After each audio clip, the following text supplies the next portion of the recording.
ሁላችንም በጉጉት የምንጠብቀው የሐረግ ድራማ ክፍል 65 እንደሚከተለው ቀርቧል ማለት ነው። እንግዲህ የያፌትና የኤፍራታ የሰርግ ፕሮግራም ቀኑ ታውቋል ማለት ነው። በሰርጉ ፕሮግራም ቀን ናታን ሲሰማ ምን ሊሆን እውነት ኤፍራታ ትናንትና በለቀቀችው ቪዲዮ ላይ እንግዲህ ለናታን ማን እንደሚያገባት ከማንስ ፍቅር እንደያዛት እውነቱን ነግረዋለች ማለት ነው። እሱን ሲሰማ ምን ደረሰበት የሚለውን ተከታተሉን ማለት ነው። አሰላሙ አሌይኩም ወራህመቱላሂ ወበረካቱ። ውድና የተከበራችሁ የቻናል ቤተሰቦች ሰላም ጤና ይስጥልኝ። በያላችሁበት ዓለም ዳርቻ ሰላማችሁ ብዝት ብዝት ይበልልኝ። እንዲሁም ክርስቲያን ወገኖቼ ሰላም ብያለሁ።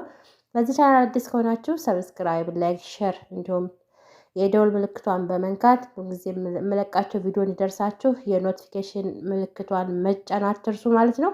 ስለምታበረታቱኝ እጅግ አድርጌ ነው የማመሰግነው። የሐረግ ድራማ ክፍል 65 እንደሚከተለው ቀርቧል።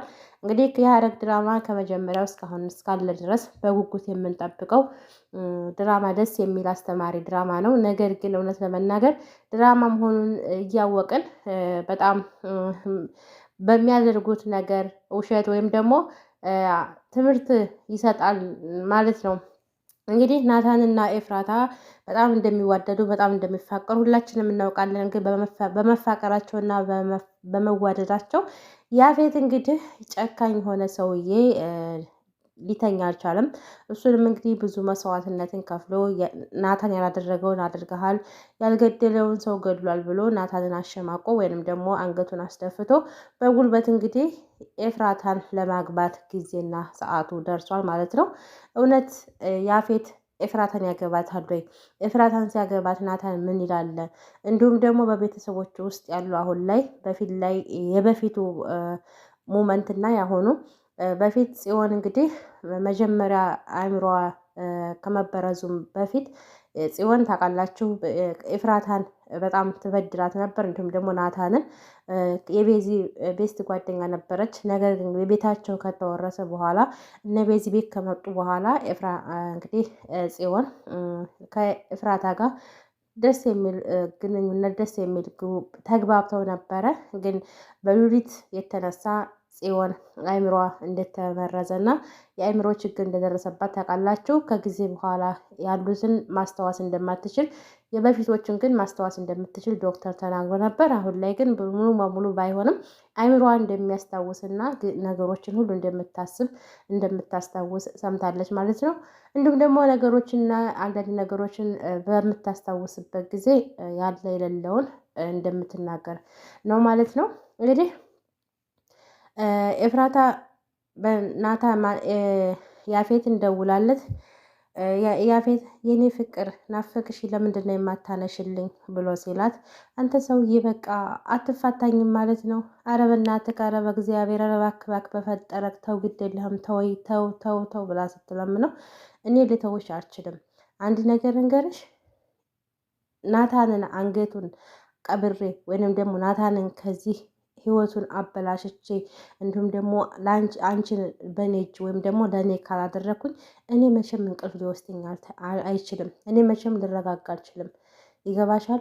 ብዙ ነገሮችን አድርጌ ብዙ ነገሮችን መስዋዕትነት ከፍሌ አንቺን ለእኔ እንደማደርግ ታውቂያለሽ ግን ብሎ ሲላት፣ እኔ ከአንተ ጋር እኮ ፍቅር ወይም ደግሞ ወድጄ ወይም ደግሞ አፍቅሬህ አይደለም፣ ግን በጉልበትህ አምላክ እባክህን በጉልበትህ አምላክ አንተ ጉልበተኛ፣ እንዲሁም ደግሞ ጊዜው እንዲሁም ደግሞ ብዙ ነገሮቹ የኔ ነው፣ ብዙ ነገሮች ከኔ ጎን አሉ ብለህ የምታደርጋቸው ነገሮች ሁሉ ብዙ ነገሮች የምትሰራቸው ነገሮች ሁሉ በኋላ ላይ ዋጋ እንደሚያስከፍሉ ግን ታውቃለህ። እባክህን ስለ ጉልበት አምላክ እባክህን ብላ ስትለው፣ እኔ እንድትለምኝ አልፈልግም፣ ወይም ደግሞ እባክህን በገሌ ሞት ምናምን እንድትኝ አልፈልግም። እኔ በዚህ ሰዓት ማንም ከጎን እንደሌለ ማንንም ደግሞ እንደምወደው እንደሌለ ታውቂያለሽ። አንቺና አንቺ ብቻ በእናትህ በአባትህ የምትሆን መቼም አላምንበትም። ስለዚህ እኔ በአሁኑ ሰዓት አንቺና አንቺን ብቻ ነው ለራሴ ማድረግ የምችለው ብሎ ሲላት፣ እኔ እኮ እውነት ለመናገር ያፌትን አፍቅሬ ወድጄው አይደለም። ነገር ግን ናታን ያደረገው አሁን ይህንን ያፌትን አላገባም ብዬ ብል ናታን ያደረገው ነገሮች ሁሉ ለግ ቀርቦ ናታን ወይ ህይወቱን ይቀንጽፋል ወይንም ደግሞ ለአንድ ጊዜና ለመጨረሻ ጊዜ በእስር ቤት ይበሰብሳል። ነገር ግን እኔ የናታንን ህይወት ለማዳን ስል ያፌትን ማግባት ይኖርብኛል ብላ በራሷ ስታንተለትል ነበር። ኤፍራታ እንዴት ሁኜ ነው ያፌትን የማገባው? ትናንትና እንደዛ ቆሽሹን፣ ትናንትና እንደዛ አድርጎኝ፣ እንዴት ነው አሁን ከያፌት ጋር ኑሮ መስርቼ እንዲሁም ደግሞ ህይወትን የምመራው? እንዴት ነው ብላ እያሰበኝ ሳለ ገኒ መጣች። ልጅ ምን ሆነሽ ነው? ሰሞኑን በጣም ደስተኛ አይደለሽም። እኔንም እየገለመጥሽ ነው። ቤት ያሉትንም ሁሉ ደስተኛ እያደረግሽ አይደለም። እንዲሁም ደግሞ ናታን ተወቺ ብሎ እያለ ነው። ምንድን ነው በቃ ያንቺና የናታን ነገር በቃ ምንም ሊያበቃለት አልቻለም። ምን ደረሰብሽ? እኔ እኮ ባለፈው ይቺ ሉሊት የምትባል ሴትዮ ተከተለ ስትሄጅ እኮ ጠርጥሬ ነበር። ልጄ ምን አድርጋሽ ይሆን? ምን ሰርታብሽ ይሆን እንደዚህ ያደረገችሽ? ባለፈው እኮ መድኃኒት አብልታሽ መስተፋቅር አድርጋ አንቺን ለማጥፋት እንዲሁም ደግሞ አንቺን ለማስገደል እኮ ከቤዚ ጋር እንዳለችበት ታውቂያለሽ። ግን አሁንም ደግሞ ናታንና አንቺን እንዳትዋደዱና እንዳትፋቀሩ አብራችሁ ህይወታችሁ እንዳትመሩ ያደረገችው ሴራ ነው ብዬ አስባለሁኝ። እባክሽን ንገሪኝ ብላ ስትላት ገኒ ኤፍራታን አንቺ ቆይ ለምንድን ነው እንደ እናቴ እንደወለደችኝ እናቴ የምትወጂኝ እንዲሁም ደግሞ የምታስቢልኝ? ቆይ አንቺ ማነሽ ብላ ስትላት ገኒ በጣም ደነገጠች። የደነገጠችውም ደግሞ ባለፈው ጽዮን እንግዲህ ገኒ እናትሽ ናት፣ እናትሽ ሰራተኛችን በመሆኗ ታፍሪያለሽ እንዴ? ለምን በእናትሽ አታምኝም ብላ ስላለቻት ያ ነገር በሆዷ ውስጥ አለ። ገኒም ደግሞ ያንን አስታውሳ መስማቷን ስለሰማች በጣም ደነገጠች። ወይኔ ተበላሁኝ፣ እንዲህ እኮ ማለት የለብኝም ነበር። ምንም ልጄ ነሽ፣ ምንም እወድሻለሁ። ልጄ ብትሆኝም በውስጤ አምቄ በጸሎት ረድችሽ ከጎን ከኋላሽ ብከተልሽ ይሻል ነበር። አሁን ምን ልመልስልሽ ብላ ገኒ በድንጋጤ ኤፍራታ አይናኗን አየቻት። እኔ እኮ ከሁሉም ጊዜ ቤት ካሉት በላይ እኮ ለእኔ እንደምታስቢልኛለሽ፣ ለእኔ ትቆረቆሪያለሽ። ግን ለምንድን ነው ምንድነሽ አንቺ ለእኔ ብላለቻት። አይ እኔ እንኳ አብሬ ብዙ ነገር አድርጌላችኋለሁ፣ አሳድጌያችኋለሁ እንደ እናት እንዲሁም ደግሞ እንደ ቤተሰብ እያየኋችሁ ነው። ለነገሩ አንቺ ወልደሽ ስላላየሽው እንደ ልጅ የልጅን እንዲሁም ደግሞ ልጅ በቅርብ ሲገኝ ምንም ነገር አይመስልሽም ስላልወለድሽ ነው የኔ ልጅ ብላ ስትላት፣ መውለድ ሌላ አለመውለድ ሌላ። እኔ እያልኩሽ ያለሁት እኔ እየጠየኩሽ ያለሁት ሌላ ጥያቄ ነው። ከሁሉም የበለጠ ለእኔ የምታስቢልኝ ነገሮችን ሁሉ የኔ ነገር ሁሉ የሚያንገበግብሽ ለምንድን ነው ብዬ ነው ጥያቄ ጠየኩሽ። እባክሽን ገኒ ብላ ካጠገቧ ምንጭቅ ብላ ወጥታ ሄደች። እንዲሁም ደግሞ ያፌት ናታንን በመጠጥ ቤት አገኘው። መጠጥ ቤት ሲያገኘው አሁን እድሜ ልክህን እየጠጣ ልትቃጠል ቀርበህ የለ ካሁኑ እኔ በጎኔ ወይም ደግሞ እጄ ሳላደርጋት እየተቃጠልክ ነው ያለዋ በመጠጥ ገና ምን አይተህ ትቃጠላለህ እያለ ናታንን ያፌት በሆዱ ቆይ አንተ ሰው የምን ልትሰራ ነው የመጣኸው? አንተን ላለማየት ያንተን ያለህበት ወይም ደግሞ አይንህን ማየት እንደማልፈልግ ታውቃለህ አይደለ? ምን ልታደርግ መጣህ? አለ ናታን ኤፍራታ ያፌትን። ቢኒ እባክህ እናቱ ተው፣ ይሄ እኮ በቃ ተው፣ በቃ እርሳው፣ ይሄ እኮ ተው በቃ ብሎ አለው። እኔ መርሳት አልችልም ቢኒ፣ እኔ ይህን ሰው እየገለዋለሁ፣ ገድሌ ደግሞ እጄን እሰጣለሁኝ ብሎ እያለ ሳለ አይ ለምንድን ነው የምትገድልኝ?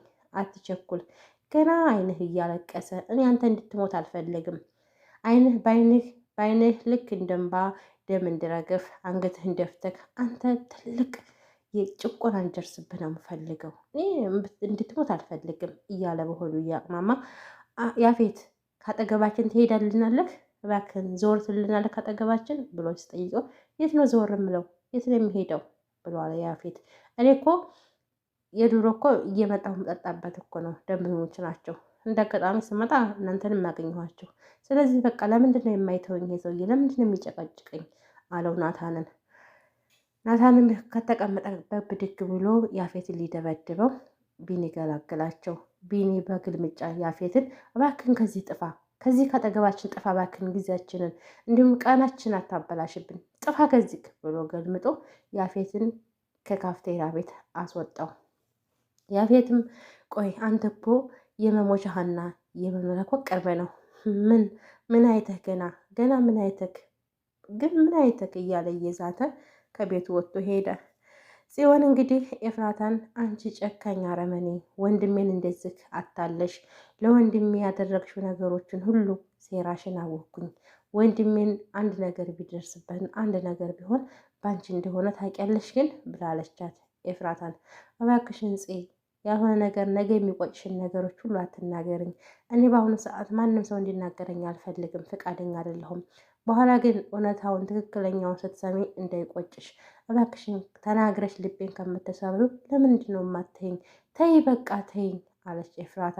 እኔማ ገባሻል፣ መቼም አልተውሽም። ወንድሜ አንቺን ከወደደና አንቺን ካፈቀረ ወዲህ ብዙ ነገሮችን እያጣ ነው። ብዙ ነገሮችን እያጣ ነው። ቤቱን አጣ፣ ብዙ ነገሮችን ስራውን አጣ፣ ብዙ ነገሮች እየደረሱበት ነው። አሁን ግን በቃ የመጨረሻ ነው አለቻት። ለሂዋን ደውላ ቤዚ ጽዮን ሰላም ሂዊ እንዴት ነሽ? እባክሽን ወደ ቤዚ ጋር ልትወስጂ ትችያለሽ ብላለቻት። እሺ ወስድሻለሁኝ ብላ ሂዋን ወደ ቤዚ ማረሚያ ቤት ጽዮንን ይዛት ሄደች። ቤዚም ስታያት ጽዬ ልትጠይቂ መጣሽ አይደለም? እውነት ልትጠይቂ ነው የመጣሽው? በጣም ነው የማመሰግነው አለቻት። አይ ምንም ማለት አይደለም። አንቺ እኮ ጓደኛዬ ብዙ ነገሮችን አሳልፈን እንዳሳለፍን በጣም ጥሩ ጓደኛ እንደሆንሽ እኮ ጠንቅቄ አውቃለሁኝ። ነገር ግን አሁን ላይ እየተደረጉ እየተሰሩ ያሉት ነገሮች ሁሉ ያን ጥሩ ጓደኝነትሽን እየሸፈኑብሽ መጡ እንጂ እኔ እኮ በጣም ነው የምወድሽ ቤዝዬ አለቻት ጽዮን። እኔም እኮ በጣም ነው የምወድሽ አለቻት። ናቱ የት ነው አለ ናቱ። ወንድሜ አሁን ላይ በጣም ደስተኛ አይደለም። የደረሰበትም ነገሮችን ባላቅም በጣም ደስተኛ አይደለም። ይነጫነጫል። አጠገቤ አትምጡ ይላል። ምን እንደሆነ ወንድሜን አላቅም። ኤፍራታ ጋር ከጀመረ ወዲህ በጣም ችግር እየደረሰበት ነው ያለው። አሁን ደግሞ ከአጠገቤ ጥፋ፣ እኔ መወደው የማፈቅረው ስላለኝ እኔ አንተን ማግባት አልችልም ብላ ነገረችው አለቻት ቤዚ አለቻት ጽዮን ለቤዚ። እንዴ ናቱና ኤፍራታማ መቼም አይለያዩም። እኔ ራሱ ብዙ ነገሮችን አድርጌ ሳይሳካልኝ እንደቀረ አውቃለሁኝ። እናንተም አትሞኙ። ኤፍራታ ናታንን ትተዋለች፣ ናታን ኤፍራታ ይተዋታል ብላችሁ እንዳትሞኙ። እኔም ብዙ ነገሮችን አድርጌ ነበር አልተሳካልኝም እንጂ አለች ቤዚ። ቤዚዬ ያንቺ ይሻል ነበረ፣ ያንቺ ይሻላል ብዬ አስባለሁ። አሁን እኮ ወንድሜ የድሮ እኮ ናታን አይደለም። የሚገርምሽ ነገር በጣም ነው የሚያሳዝነው አለች ሂዋንም። እውነታው እኔ ራሱ አይቼው ትናንትና ቤታቸው እጅ በጣም ነው የሚያሳዝነው ብላለቻት። እንግዲህ ቤዚን እንዲሁም ደግሞ ለቤዚ ያፌት ደውሎልት ሰላም እንዴት ነሽ ብሏል። ደህና ነኝ፣ በቅርቡ ስለማገባ ለሰርጌ ከእስር ቤት እንድትፈች ወይም ደግሞ እንድትወጪ አጠይቅልሻለሁ። በቅርቡ ላገባ ነው ብሎ አለ። ማንን ነው የምታገባው ብላ ስትለው እኔማ የማገባው ኤፍራታን ነው ብሎ አላት። አይ እሱ እንኳ አይሳካልህም፣ መቼም አይሳካልህም። ኤፍራታ ናቱን መቼም አትተውም። ናቱና ኤፍራታ መቼም ላይ ለያዩ ጠንቅቆ የታወቀ ነው። መቼም አይሳካልህም ብላለችው። እሱም በቅርብ ጊዜ አሳይሻለሁ፣ ሳምንት ባልሞላ ሰዓት ጊዜና ሰዓት አሳይሻለሁ ብሎ ያፌትም ኤፍራታን ቤዚን ስልኩን ዘግቶባት ወጣ። ውድና የተከበራችሁ ቻናል ቤተሰቦች የዛሬው የሐረግ ድራማ ክፍል 65 ይህንን ይመስል ነበር። በሌላ በተመሳሳይ ቪዲዮ እስከምንመጣ ድረስ ቸር ሰንብቱ።